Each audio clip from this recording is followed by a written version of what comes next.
Bueno, ya estamos en el segundo vídeo. En este segundo vídeo vamos a introducir los denominados rendimientos de actividades económicas en estimación directa.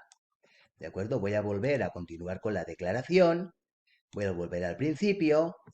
¿De acuerdo? Sabíais ya que a partir de la cuarta hoja tengo el rendimiento del trabajo, el rendimiento de capital mobiliario en la quinta, los bienes inmuebles y ya tenemos aquí los rendimientos de actividades económicas. Como sabéis, los empresarios individuales tienen que hacer la declaración de la renta con ese tipo de ingresos.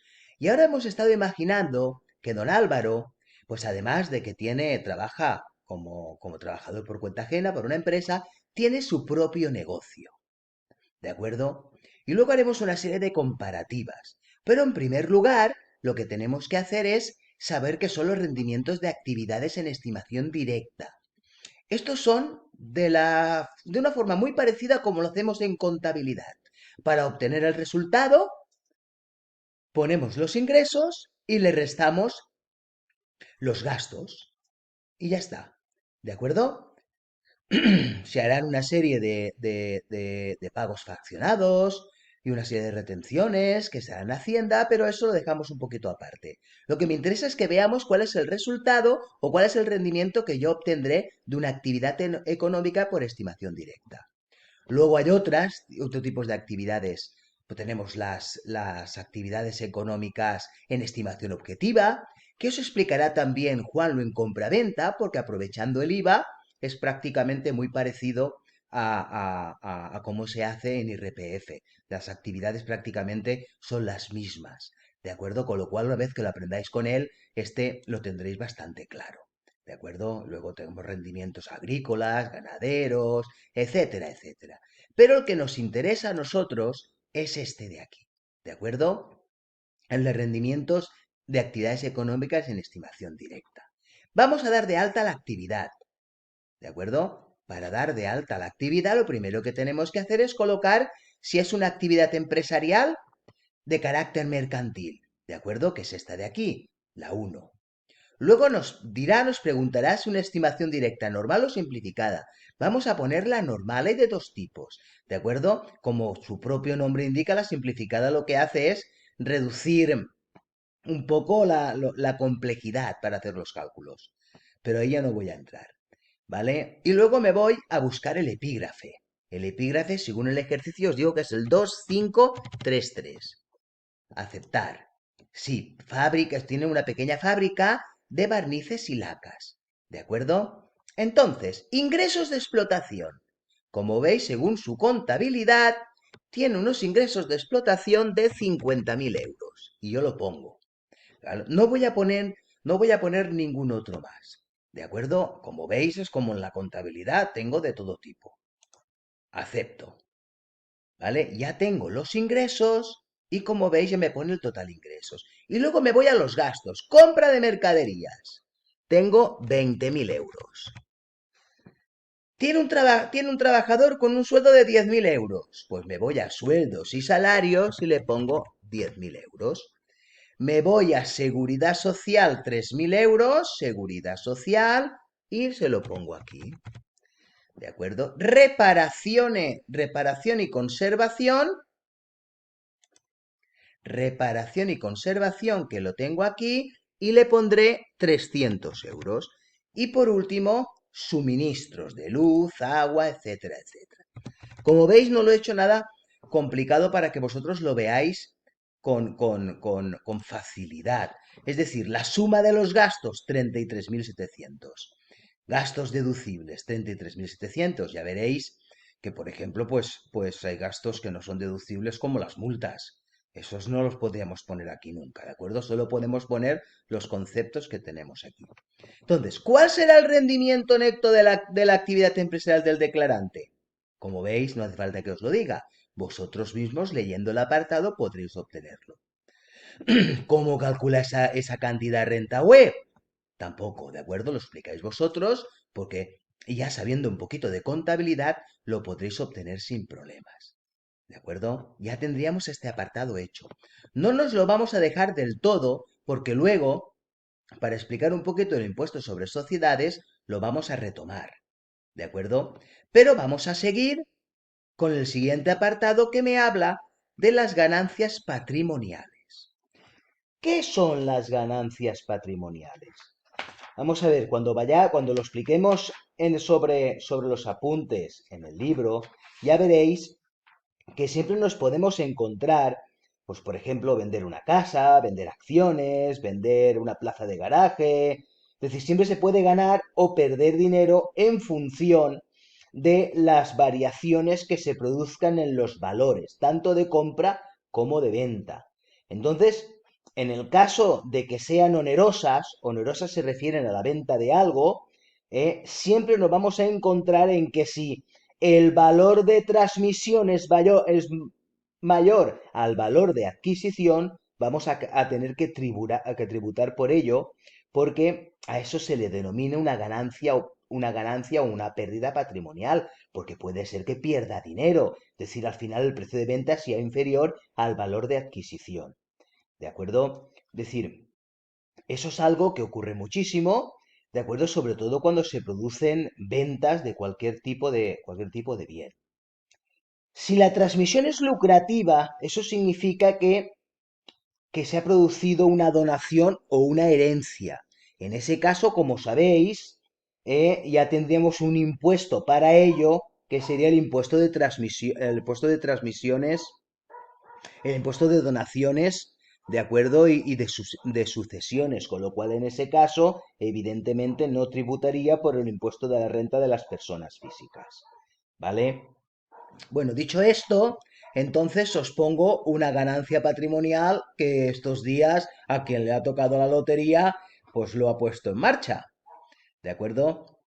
Como sabéis, porque lo habréis oído en la tele seguro, si os toca la lotería de los premios de, como el de Navidad, en este caso, pues tendremos que ir a buscar en qué casilla le corresponde.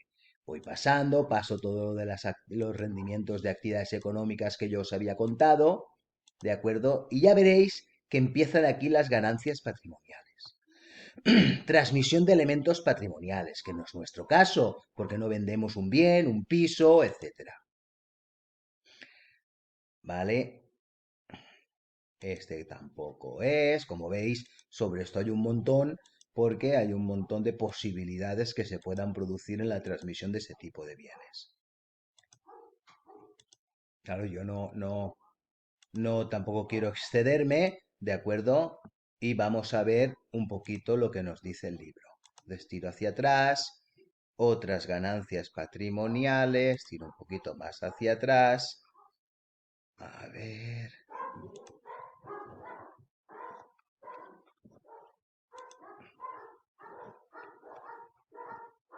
A ver, es que nos tiene que poner un apartadito que se refiere al apartadito de los premios, ¿sí creo? Ah, mirad, aquí está. Premios obtenidos en participación en juegos, rifas y combinaciones. Estas, a ver si lo tenemos por aquí. Esta no es.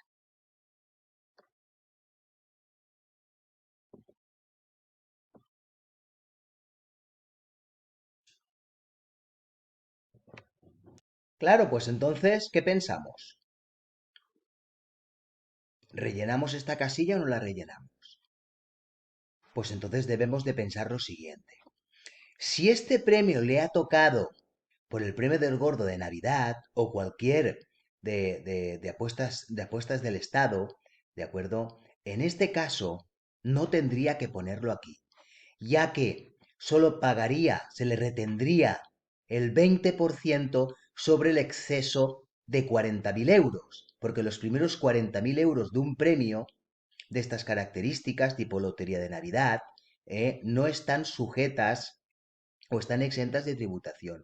Y solo tributarían, en este caso, el exceso, que serían 10.000 euros, pero que se le haría directamente la retención por parte de Hacienda del 20% y ya no tendría la obligación de tener que poner nada en la declaración de la renta.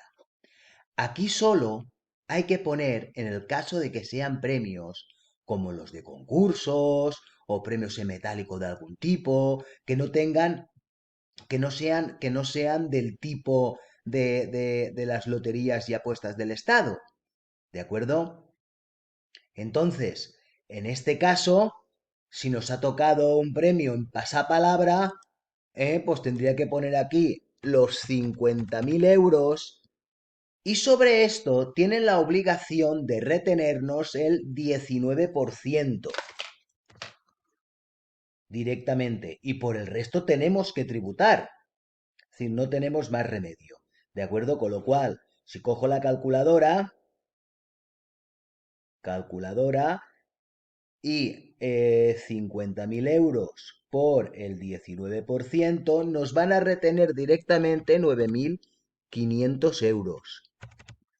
¿Vale? Aceptamos y ya lo tendríamos. ¿De acuerdo? Es decir, que nos toque un premio que no esté ligado a las apuestas del Estado, pues como podéis imaginar, al final entre una cosa y la otra, pues se nos va un pastón. Si vosotros queréis ver la diferencia de lo que habría tributado entre tener el premio y no tener el premio, pues no tenéis más que verlo aquí. Es decir, daos cuenta que los 50.000 euros directamente me han supuesto un incremento de la base imponible y aunque luego aquí abajo sí que me restará los 9.500 euros de la retención, pero claro, de tenerlo a no tenerlo, pues no recuerdo antes la cantidad que figuraba, pero además, pues voy a quitarlo si queréis y lo vemos. Quito esto y quito también los 9.500 euros de retención. Aceptamos. Y vemos la diferencia. Es decir, de 2.985 he pasado a 15.000. Es decir, 13.000 euros adicionales o 12.000 euros y pico adicionales. Es decir, 12 más 9.500 de retención son 21. Al final, más o menos, me he quedado con el 50% del premio que he tenido en pasapalabra. ¿De acuerdo? Es decir, es muy interesante que estas cosas, si sabéis utilizar el renta web como os estoy enseñando, las podéis analizar. Entonces, al analizarlas, ¿qué ocurre? Estáis viendo cómo repercuten distintas situaciones que se puedan producir en el contribuyente. ¿De acuerdo? Yo lo vuelvo a poner, vuelvo a ver el resumen y claro, se me va a 15.384. ¿De acuerdo? Entonces, en este caso, creo que en el libro sí que os pone lo relacionado con la exención de los 40.000 euros, que lo pone en la página, creo que lo pone en la página, a ver, sí, en la página 99, los premios de las loterías y apuestas organizados por entidad pública, empresarial loterías y apuestas del Estado o por las comunidades autónomas, así como los sorteos organizados por la Cruz Roja y de las modalidades de juegos autorizados por la ONCE, que no excedan de 40.000 euros. ¿De acuerdo? El resto, pues todos tributan tal cual hemos puesto aquí. ¿Vale? Es interesante que estas cositas, pues, si queréis consultarlas en internet, pues lo tenéis. Ya tenéis contestada la pregunta 9 y 10, ¿de acuerdo? Porque la retención es del 19%, ¿de acuerdo? Y a partir de aquí podéis contestar vosotros estas preguntas en función de los resultados que os haya lanzado, ¿verdad? El renta web. ¿De acuerdo? Una vez que lo tengáis, lo podéis guardar, como ya sabéis, decir, ya directamente aquí guardar y lo podéis y lo descargar. Bueno, él directamente os lo descargará y ya lo tenéis, ¿vale? Porque tendremos un próximo ejercicio que lo que haremos es partir de este, eliminaremos ciertas cosas que hemos puesto para ver cuál sería la diferencia con el impuesto sobre sociedades. Es decir, en el próximo ejercicio lo que vamos a hacer es imaginar que aquí el cónyuge ya no es trabajador, ya no es trabajadora por cuenta ajena también, ¿de acuerdo? Porque creo que ha sido el cónyuge el que le he puesto los rendimientos de las actividades empresariales, ¿de acuerdo? Le eliminaremos, imaginaremos que solo trabaja en su propio negocio y miraremos cuál es su tipo impositivo y lo compararemos con una sociedad limitada que sería a lo mejor lo más conveniente en función de su tributación. Un saludo.